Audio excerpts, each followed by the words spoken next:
In 1930s Korea, under Japanese control, the delicate and wealthy Japanese Lady Hideko is sadly destined to marry her cruel uncle.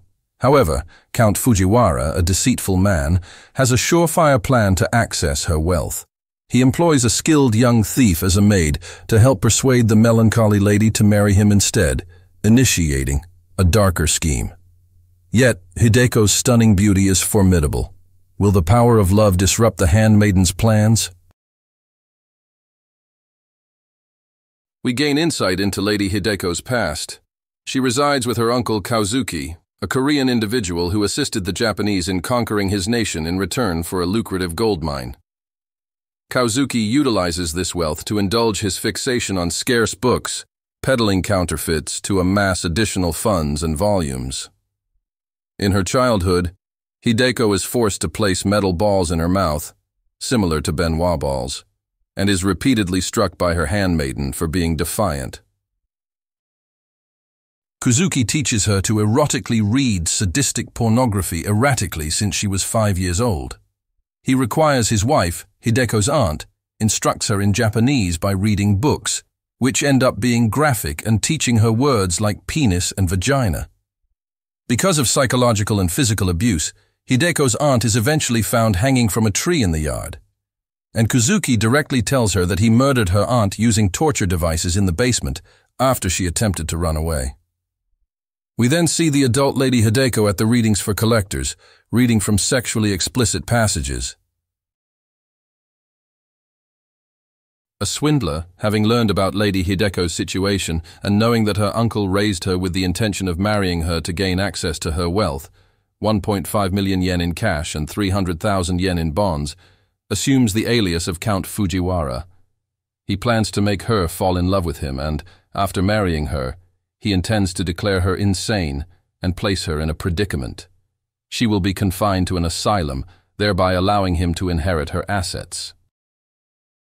Count Fujiwara is involved in these readings, hired for forgeries.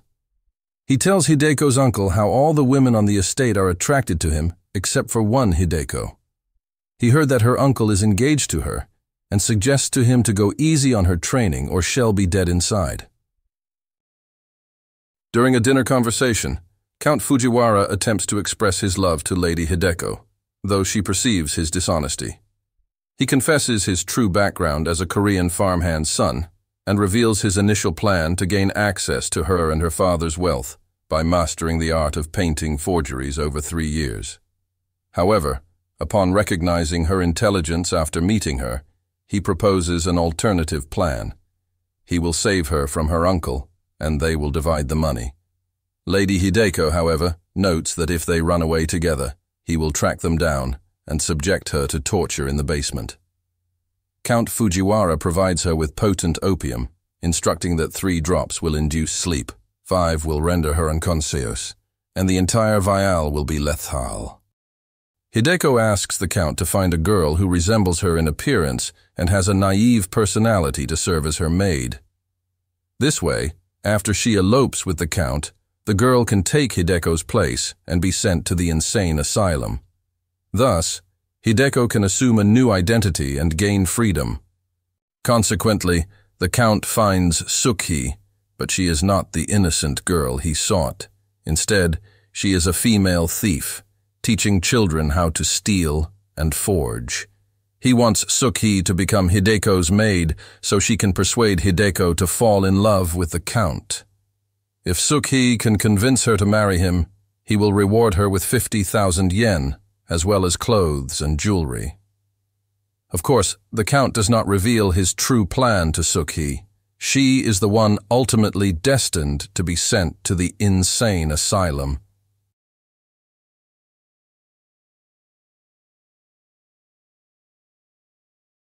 Thus, Sook-Hee arrives at Hideko's estate and successfully becomes her maid. All of this is within the plans of the Count and Hideko.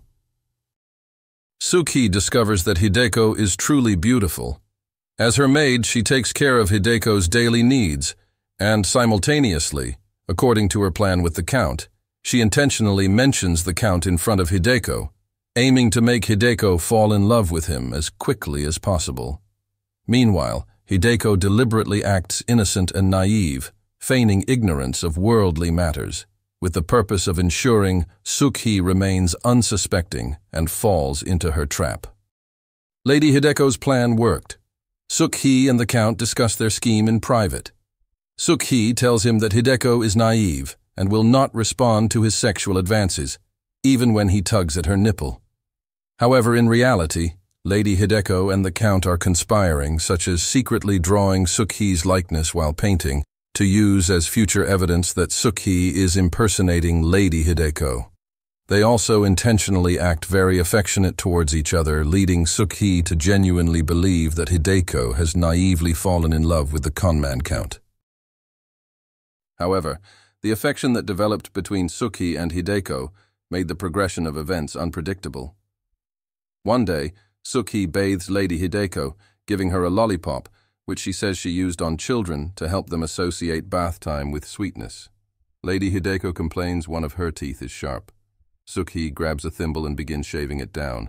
The two exchange sexual energy while this is going on. Sook-Hee admires Lady Hideko's naked breasts. Another day, Lady Hideko arranges for Sook-Hee to be dressed up, which is a new experience for Sook-Hee. Lady Hideko finishes off the look with the sapphire earrings. They button each other's dresses up, which is depicted in a very sexual way, with Sook-Hee openly longing to touch her. Sook-Hee asks if Lady Hideko is planning to marry her uncle. Hideko points out that's what he raised her for, knowing he'd need access to her money one day. Their feelings gradually intensified. One day, the lady says without a mother, she's never been told what men want. Sook-Hee teaches her how to kiss by demonstrating on her. Then she begins to make love to her under the context of showing her what it will be like when she makes love to the Count.